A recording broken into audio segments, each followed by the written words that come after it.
복음을 통하여서 선포되는 말씀을 통하여서 우리가 은혜를 받을 수가 있다. 그래서 말씀을 전하는 자, 듣는 자가 항상 말씀을 위해서 기도하는 것이 필요합니다. 말씀을 증거하는 저도 이 강단을 위해서 준비하고 기도하겠지만 예배드리는 여러분들도 하나님의 은혜에 대한 사모의 말씀들, 이 강단 선포되는 말씀에 대해서 아멘 아멘 하답하면서 하나님의 말씀을 온전히 받는 것들이 필요합니다. 그것이 바로 하나님께서 주시는 은혜라는 것이죠. 또 한 가지는 성례입니다. 성례는 두 가지죠. 하나는 세례이고 하나는 성찬입니다. 그래서 지난주에 이어서 오늘은 세례에 대해서 살펴보게 될 것이고, 다음 주에는 또한 성찬에 대해서 살펴보려고 합니다. 하나님께서 우리에게 은혜를 주시고자 하는데요, 복음의 강서를 통하여서 이 강단에서 선포된 말씀을 통하여서 우리는 세례와 성찬, 성례를 통하여서 하나님의 은혜를 경험하게 되어집니다. 그렇다면 여러분, 세례가 무엇인가에 대해서 우리가 좀 다시 한번 좀 이해를 했으면 좋겠습니다. 이 네 가지 키워드를 여러분 좀 잘 기억을 하십시오. 여러분, 우리가 여러분 세례 교육했을 때 다 공부했던 것들인데 다시 한번 상기시키는 의미도 있고, 이 네 가지 것들을 우리가 다시 한번 살펴봄들을 통하여서 나는 지금 현재 영적인 상태가 어떠한지를 돌아보게 되어집니다. 그러면서 여러분, 우리가 세례식을 종종 하게 되어지는데요, 그냥 하나의 이벤트로 생각하는 것들이 아니라 세례를 통하여서 다시 한번 나의 영적인 상태를 점검해 보는 것들이 필요합니다. 첫 번째 키워드는 바로 정화입니다. 우리가 세례에서 가장 중요하게 생각하는 것은 오늘 요리문답에도 나오지만 주님께서 나를 깨끗하게 씻겨 주신다, 죄의 씻음에 대해서 그 의미가 바로 세례라는 것입니다. 세례를 받는다라고 하였을 때 그것은 바로 그리스도의 보혈, 십자가의 사건과 연결되어진다라는 것이죠. 주님께서 아무런 이유 없이 2000년 전에 피를 흘리신 것이 아니라는 것입니다. 이유가 있다라는 것이죠. 그리스도의 보혈, 예수 그리스도의 보혈로 말미암아 우리는 죄 씻음을 경험하게 되어집니다. 많은 우리 찬송가 가사에도 이런 의미가 담겨져 있는데요, 예수님께서는 피를 흘리셨죠. 그 피 흘림의 이유가 무엇입니까? 우리 죄를 깨끗하게 씻겨주시기 위해서, 우리를 정결하게 해주시기 위해서 피를 흘리셨다라는 것입니다. 두 번째 키워드는 무엇입니까? 바로 연합입니다. 누구와의 연합입니까? 그리스도와의 연합입니다. 우리는 세례를 받음을 통하여서 그리스도와 진정한 연합함을 가지게 되어집니다. 그래서 우리는 이렇게 이야기를 하는 것이죠. 그리스도의 죽음이 나의 죽음이요 그리스도의 부활이 나의 부활이다라는 것을 우리는 입술로 고백하게 되어집니다. 그러면서 우리는 이렇게 또한 고백을 합니다. 우리의 모든 옛 사람을 벗고 새 사람을 입기를 원한다고. 작은 예수가 되어서 우리는 그리스도의 그런 삶들을 따라 살아간다고 우리는 고백을 하게 되어지는 것들은 무엇인가 하면, 우리는 세례를 통하여서 이전의 모든 모습을 벗어버리고 옛 사람의 모습들, 죄인의 모습들을 벗어버리고 새 사람, 새로운 옷을 입고 그리스도와 연합하여서 예수님처럼 고난도 받고 예수님처럼 죽음도 경험하고 예수님처럼 부활도 경험하게 되어지고 예수님처럼 우리가 나아가게 되어진다라는 것입니다. 세례의 두 번째 의미, 우리는 연합에 대해서 잘 기억을 하고 있어야 됩니다. 세 번째로 우리는 이 세례를 통하여서 교회의 지체가 되어진다라는 것이죠. 예전에 고대 세례에 관한 책들을 읽어보면 이러합니다. 우리는 세례 교육을 그렇게 하면 뭐 한 3주, 5주 이렇게 받고 세례를 받는 대부분의 교회에서 그렇게 행해지는데요, 초대교회 당시 세례 교육은 3년이었습니다. 3년 동안 세례 교육을 받게 되어집니다. 그리고 뿐만 아니라 직업에도 어떤 주술적인 직업이라든지 이런 직업, 뭐 군인이라든지 이렇게 뭔가 우상적인 숭배와 관련된 것들이 있으면 이 직업에 종사하는 자들은 세례를 받지 못하게 되었습니다. 그리고 처음으로 세례를 받고 난 뒤에 성찬을 행하게 되어지고요, 헌금도 할 수가 있게 되어지고 봉사도 하게 되어진다라는 것입니다. 무엇을 말하는가 하면 세례를 받았다라는 것은 이제 교회의 일원이 되었다라는 것이죠. 공동체 일원으로 되어지는 것이 바로 세례의 유무, 세례를 통하여서 교회의 일원이 되었다라는 것을 밝히 보여줍니다. 저도 이제 고3 때 세례를 받았습니다. 근데 그때 고신대학교 신학과에 입학한 조건이 세례교인 이상이었기 때문에 그때 입교를 하게 되어졌는데, 저를 가르쳐 주었던 그 목사님께서 세례에 대해서 이런 비유를 해주셨습니다. 아기가 태어나죠. 아기가 태어났을 때 아버지가 무엇을 하는가 하면 동사무소 가서 이 아이가 태어났습니다라고 공식적으로 신청을 하게 되었습니다. 아기는 비록 태어났지만 모든 사람이 알고 있습니다. 김신국이라는 사람이 1976년도 7월 3일에 태어났다는 것은 가족들이 알고 있지만 나라에서는 공식적으로 이 사람이 대한민국 사람이다라는 것을 신고를 하듯이 우리가 예수님을 구주로 영접하였죠. 그것을 세례식을 통하여서 여기 있는 모든 영신교회 가족들 앞에 이 사람이 영신교회 가족이 되었습니다. 교회 지체가 되었습니다라는 것을 보여주는 예식이 바로 세례식이라는 것이죠. 또 한 가지 네 번째는 그리스도의 제자. 지난주 말씀도 마태복음 28장 19절 20절 말씀이었죠. 그러면 너희는 가서 모든 족속으로 제자를 삼아 아버지와 아들과 성령의 이름으로 세례를 주고, 그러니까 세례를 받는다는 것은 우리가 그리스도의 제자가 되었다라는 것입니다. 그리스도의 제자로서의 삶을 살아가야 한다라는 것이죠. 여러분, 이 네 가지 키워드를 여러분 꼭 기억하시기를 소망합니다. 그러면서 이렇게 다시 한번 교육을 통하여서 성경 말씀을 읽을 때마다 세례가 무엇인지 여러분이 잘 알고 있어야 할 뿐만 아니라 이것을 각각 적용을 할 수가 있을 것입니다. 첫 번째로 정화의 모습들 가운데 여러분, 우리가 한 번씩 세례식을 할 때마다 누가 세례 받았네 그 정도 끝마치는 것들이 아니라 지금 나는 그 예수님께서 피 흘리심에 대해서 어떤 모습으로 반응을 하고 있는지, 정말로 날 사랑해 주신 그 예수 그리스도의 사랑으로 말미암아 내가 하나님 앞에서 자녀가 되었고 이렇게 감사하게 예배자로 설 수 있는 것에 대해서 감사하면서 나를 깨끗하게 씻어 주신 그 주님만을 정말로 사랑하고 정말로 예배자로 서 있는지를 나 자신을 돌아보는 시간이 바로 세례식이 되어져야 한다라는 것입니다. 두 번째로 그리스도와의 연합에 대해서 말씀을 드렸죠. 우리는 세례라는 것들을, 단어를, 키워드를 생각할 때마다 나는 진짜 그리스도와 연합된 삶을 살아가고 있는지를 돌아봐야 한다라는 것입니다. 여러분, 여러분의 모습들 가운데 정말로 그리스도와 연합된 모습으로 살아가고 있습니까? 말로는 그리스도의 모습으로 살아가겠다고 작은 예수다라고 이야기를 하지만 나 실제적인 언어 생활이라든지 행동에 있어서 그리스도인답게 살아가고 있는지를 돌아봐야 한다라는 것이죠. 세 번째, 지체됨. 우리는 세례받음들을 통하여서 공식적으로 영신교회 한 가족이 되었습니다. 그렇다면 우리는 거기에 맞는 합당한 모습으로 살아가야 한다라는 것이죠. 함부로 예배를 빠져서는 안 되겠고요. 우리가 봉사도 우리는 기쁜 마음으로 자원하는 마음으로 해야 한다라는 것이죠. 헌금을 드리는 것도 세례받은 자의 당연한 권리이고 의미입니다. 우리가 행해지는 모든 것들이 세례를 통하여서 교회 일원이 되었기 때문에 봉사하는 것도 헌금하는 것도 우리가 당연히 해야 한다라는 것이죠. 세례 교인으로서 우리는 어떻게 살아야 할지 여러분들이 세례 공부할 때 다 배웠던 것들입니다. 하지만 우리가 시간이 지나면서 잊혀져 버리고 그냥 우리가 익숙한 것을 선택할 때가 참으로 많은데요. 우리가 다시 한번 이렇게 공부를 할 때나 다시 한번 세례식들을 통하여서 나의 모습이 어떠한지를 철저하게 잘 돌아봐야 한다라는 것이죠. 네 번째 키워드, 마태복음 28장 19절 20절 말씀처럼 그리스도의 제자, 나는 제자인가? 나는 참된 제자인가를 우리는 돌아봐야 한다라는 것입니다. 우리는 교회 오면 교회 신앙생활 그냥 예배만 참석하면 그리스도의 제자인 줄 착각할 때가 참으로 많죠. 그런데 제자라는 것은 희생이 다릅니다. 대가 지불이 필요하다라는 것이죠. 그냥 내가 제자다 이렇게 말만 해서는 안 되고 내 삶의 실제적인 모습이 필요하다라는 것입니다. 가장 좋은 시간이 남아서 묵상하는 것이 아니라 나의 가장 좋은 시간을 들여서 행하는 것이 묵상입니다.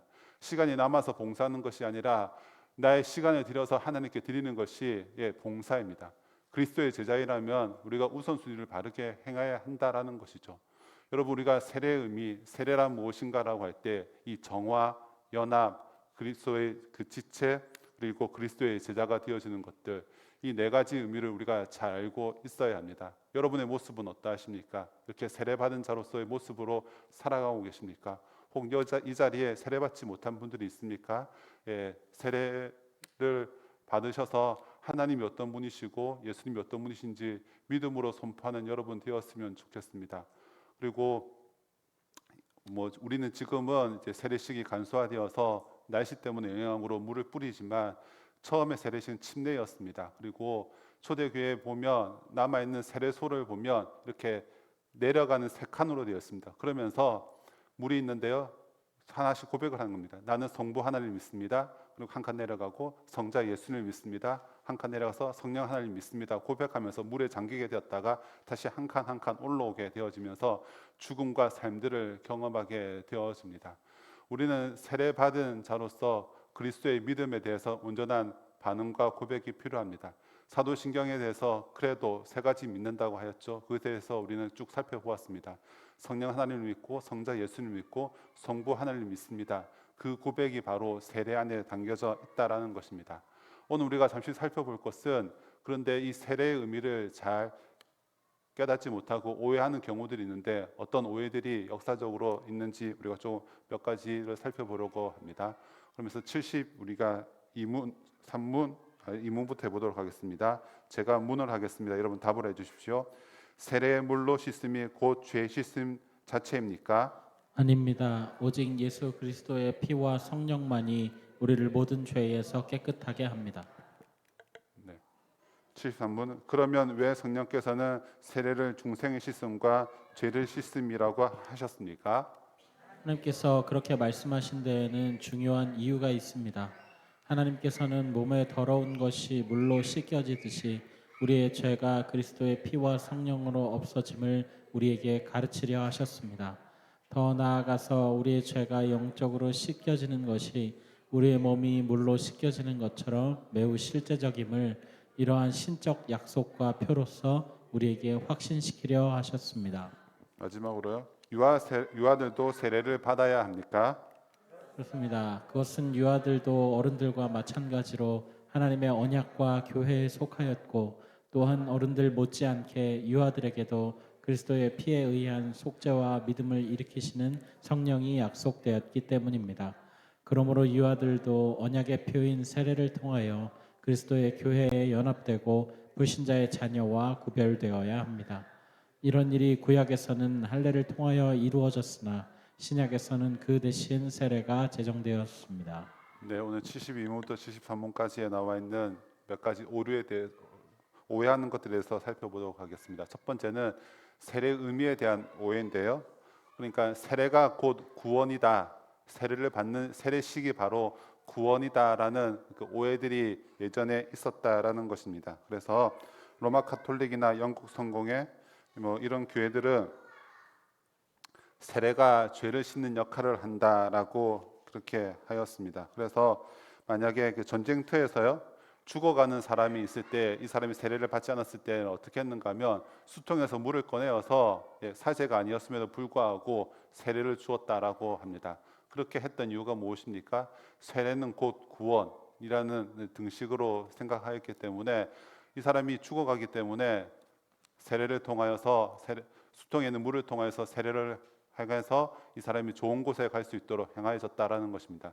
근데 마침 수통에도 물이 없다. 그러면 어떻게 했는가 하면 침을 뱉어서라도 그런 기록이 있습니다. 침을 뱉어서라도 세례를 주었다라고 하고 있습니다. 왜 그렇습니까?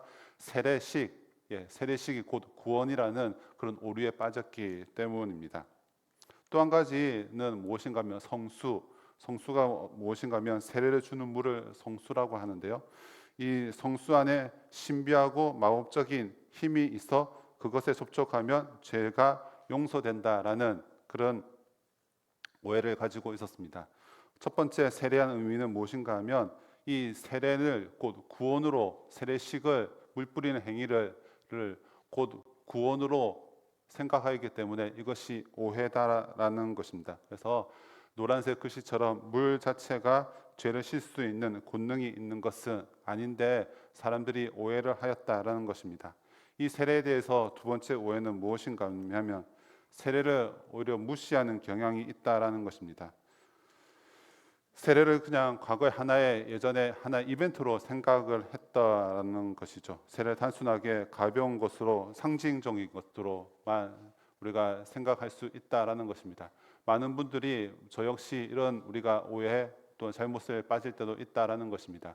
그냥 하나의 과정으로서 교회 다니니까 세례를 받아야지 우리 세례를 쉽게 생각해서는 안 된다라는 것이죠. 교회 우리가 첫 번째 앞에서 좀 많이 살펴봤던 이 네 가지 의미를 기억한다면 세례를 단순하게 상징적으로 이벤트로 생각해서는 안 되고 세례를 주는 깊은 은혜 방편이라고 말씀드렸는데요. 세례를 통해서 날마다 이 은혜를 누리면서 살아가야 한다라는 것입니다. 그래서 73분에서도 이야기하였듯이 세례는 단순하게 상징이 아니라는 것입니다. 그리고 이것은 세례는 것은 실제로 과거에 우리가 세례를 받았지만 이것이 지금 현재도 이루어지고 있고 앞으로도 계속해서 이 세례를 통해서 하나님께 주신 은혜가 크다라는 것입니다. 그래서 성경에서 세례를 중생의 씻음과 죄를 씻음이라고 말할 정도로 실제적인 효력을 나타낸다고 있다고 가르치고 있다라는 것을 여러분 잘 기억하시기를 바랍니다. 그래서 세례에 대해서 이렇게 조금 정리를 할 수가 있습니다. 우리는 사람들이 오해했던 이유는 이 성례의 주체에 대해서 바르고 충분한 주의를 기울이지 않았고요. 세례의 요소, 그러니까 성례의 요소인 물에만 관심을 가졌기 때문에 수통에서 물을 뿌려서 죽어가는 사람들에게 그렇게 세례를 베풀었던 것들, 그것이 잘못되었다라는 것입니다. 우리는 성례를 행할 때 성례의 주체가 누구이신지, 그리고 궁극적으로는 이 모든 성례는 하나님의 언약으로 이루어진다라는 것을 우리가 잘 기억을 하고 있어야 합니다. 하나님께서 우리를 사랑하여 주셔서 너는 내 백성이 되고 내 자녀가 되어주고 내 아버지가 되어주신다는 이 언약의 말씀을 붙잡고 우리는 세례를 행할 수가 있다라는 것입니다. 즉 하나님의 약속이 세례로 이어진다라는 것이죠. 그래서 우리는 세례를 할 때마다 하나님 나를 얼마만큼 사랑하시는지, 그래서 예수님을 보내주실 만큼 그 사랑, 그 약속을 충분하게 기억하는 시간이 바로 세례 예식이 되어져야 한다라는 것입니다. 그러면서 우리는 날마다 다시 한번 적용을 해본다면 세례를 할 때마다 하나님의 언약이 얼마나 큰지, 하나님의 사랑이 얼마나 큰지, 그래서 세례식은 마치 결혼식과 같다라는 것입니다. 우리가 결혼식을 한 뒤에 계속해서 그 한 남자와 한 여자가 서로 사랑하며 관계를 이루어 나가듯이 하나님과 우리의 관계에서 공식적으로 많은 사람들 앞에서 난 하나님의 사람이 되었습니다라고 공표를 하고 결혼식장에서 서로 손잡고 사랑하겠다고 맹세를 하는 것들처럼 우리 또한 하나님을 사랑한다라고 고백할 뿐만 아니라 실제적으로 사랑하면서 살아가는 것들이 필요합니다. 결혼식을 통하여서 많은 사람들 앞에서 인정을 받으면서 공식적으로 선포되었듯이 우리는 세례식을 통하여서 내가 하나님의 사람이 되었음을 공포를 하게 되어지는 것이고, 그렇다면 그렇게 하나님의 사람으로서 살아가는 실제적인 모습들이 우리에게 필요하다라는 것입니다. 이 모든 약속으로 이루어진 이 세례에 대해서 우리는 다시 한번 세례가 어떤 의미인지를 잘 기억하는 여러분 되었으면 좋겠습니다. 두 번째는요, 세례 효력에 대한 오해가 있습니다. 어떤 사람은 큰 죄를 짓고 나면 다시 죄를 짓지 않기 위해서 세례를 받아야 한다고 생각을 하는데요. 또 어떤 이들은 있습니다. 군대에서 이게 한국 부흥기와 연관되어지는데 세례에서 많은 사람들이 군인으로서 있을 때 세례를 받는 경우들이 있습니다. 그러면 우리가 지금 교회에서 하는 것처럼 한 사람 한 사람 물을 뿌리거나 침례를 하는 것보다 그냥 이렇게 물을 뿌리면서 세례식을 거행했다고 합니다. 그러니까 나중에 이런 세례식보다 진짜 좀 축하받으면서 세례식을 하였으면 좋겠다라고 하는 분들이 계시죠.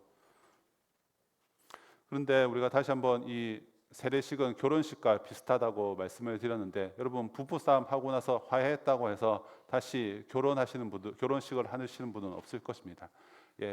그것들처럼 세례식 어떤 모양이든지 간에 세례식을 했다면 하나님께서는 그 세례식을 통하여서 그 마음을 아실 것이고, 우리가 다시 부부싸움 했던 사람들이 다시 결혼식을 하는 것이 아니듯이 우리는 세례식은 딱 한 번만 하면 되어지는 것입니다. 중요한 것은 그 결혼식도 그렇고 세례식도 마찬가지지만 언약, 약속이 참으로 중요하지 않습니까? 그 약속을 실제적으로 온전하게 지켜나가는 것들이 필요하다라는 것이죠. 이것이 우리가 성경적인 근거를 댄다면 예수님께서 제자들의 발을 씻겨주신 장면과 이어진다라는 것입니다. 예수님께서 제자들의 발을 씻기면서 발을 씻겨주실 때 베드로가 제 발은 절대로 씻지 못합니다라고 이야기를 하죠. 그럴 때 예수님께서 이렇게 이야기하십니다. 내가 너를 씻어주지 않으면 너는 내가 하는 일과 아무런 상관이 없다라고 하였을 때 이 베드로는 발도 손도 머리도 이렇게 시켜달라고 이렇게 이야기하죠. 그러면서 예수님께서는 요한복음 13장 10절에 이렇게 이야기하시는데 같이 한번 읽어보도록 하겠습니다. 시작. 예수께서 이르시되 이미 목욕한 자는 발밖에 씻을 필요가 없느니라 온몸이 깨끗하니라 너희가 깨끗하나 다는 아니니라 하시니. 예, 우리는 씻김에 대해서 우리가 좀 다시 한번 살펴볼 때 단번에 씻김과 지속적인 씻김이 필요합니다. 단번에 씻김은 세례의 의미 첫 번째 말씀드렸듯이 정화의 의미죠. 예수님께서 십자가상에 돌아가셨을 때 우리 모든 죄의 책임, 죄책을 주님께서 감당해 줬다라는 것입니다. 예수님의 그 십자가의 보혈을 통하여서 우리는 사망에서 생명으로 옮기게 되었다라는 것입니다. 모든 죄의 무게에 대해서, 죄의 잘못들에 대해서 주님께서는 그것을 감당하여 주셨기 때문에 세례라는 것은 단번에 씻김의 의미가 있다라는 것입니다.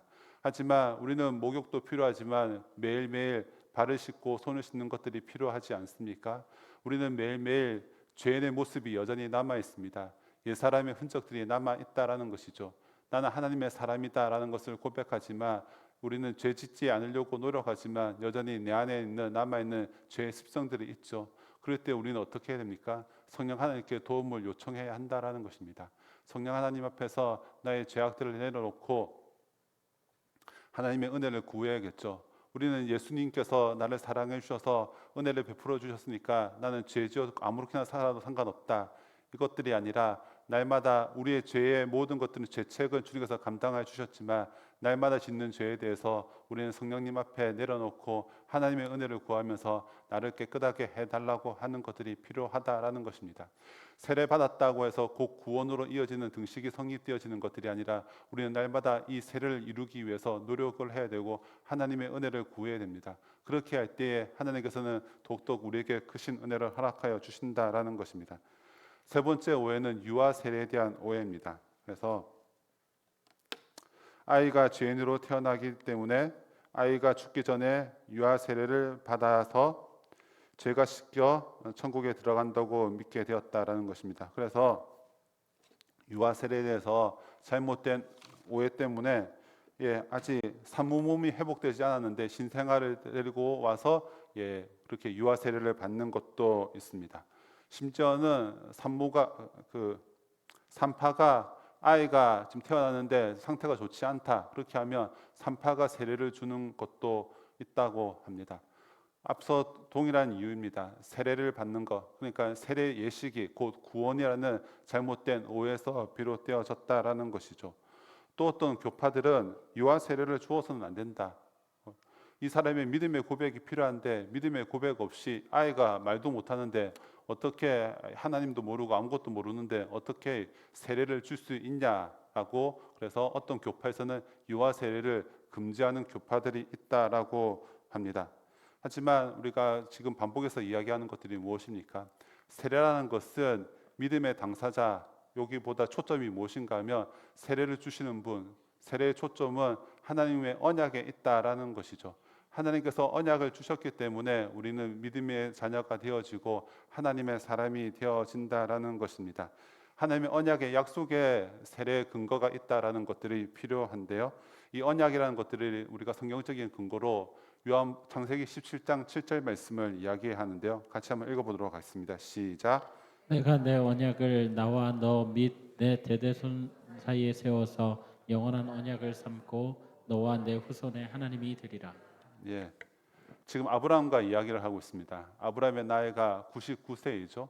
지금 이삭이 태어나기 전입니다. 그런데 하나님께서는 아브라함과 언약을 맺으면서 무엇이라고 이야기하는 거며 지금 태어나지 않는 이삭에게까지 그 모든 언약이 포함되어져 있다라고 이야기를 합니다. 이삭뿐만 아니라 야곱에까지 그 자손까지 다 이 언약이 포함되어 있다라고 합니다. 그러면서 이제 이삭이 태어나고 언약의 증표로 할례를 행함들을 통하여서 언약을 신실하게 이루고 있음을 보게 되어집니다. 다시 한번 이 말씀을 구체적으로 우리 신명기 말씀을 통하여서 살펴보겠는데 같이 한번 읽어보도록 하겠습니다. 내가 이 언약과 맹세를 너희에게만 세우는 것이 아니라 오늘 우리 하나님 여호와 앞에서 우리와 함께 여기 서 있는 자와 오늘 우리와 함께 여기 있지 아니한 자에게까지이니.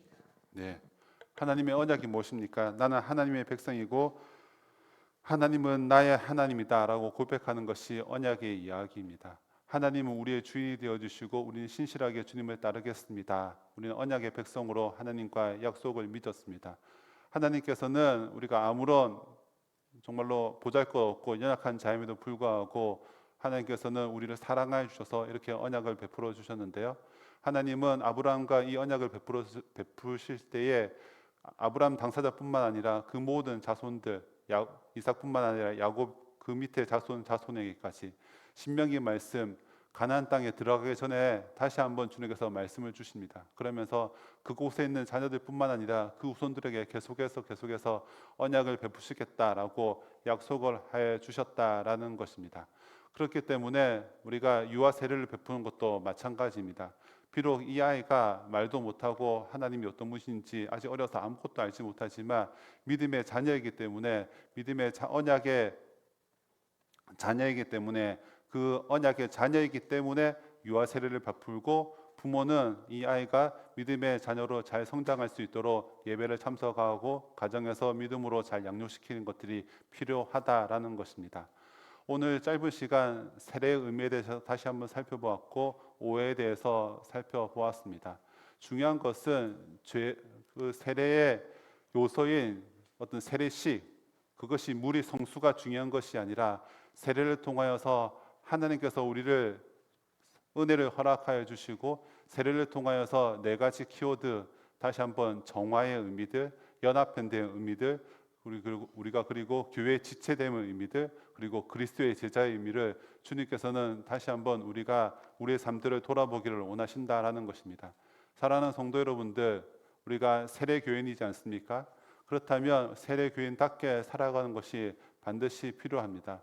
여러분들이 서약을 하였습니다. 내가 하나님 앞에서 이렇게 살겠습니다. 내가 하나님의 말씀 날마다 읽겠습니다. 기도 생활하겠습니다. 헌금 생활하겠습니다. 세례 교인으로서 살아가겠습니다. 여러분 그 약속을 잘 지키고 있습니까? 다시 한번 여러분들이 하나님 앞에서 부끄럽지 않는 모습으로 살아가시는 여러분 다 되어지기를 소망합니다. 그래서 은혜 방편인 이 복음의 강설과 이 성례에 대해서 날마다 누리시면서 이것을 통하여서 은혜를 날마다 경험하시는 우리 모든 성도님들이 되어지길 주님의 이름으로 소망합니다. 우리 찬양하며 기도하는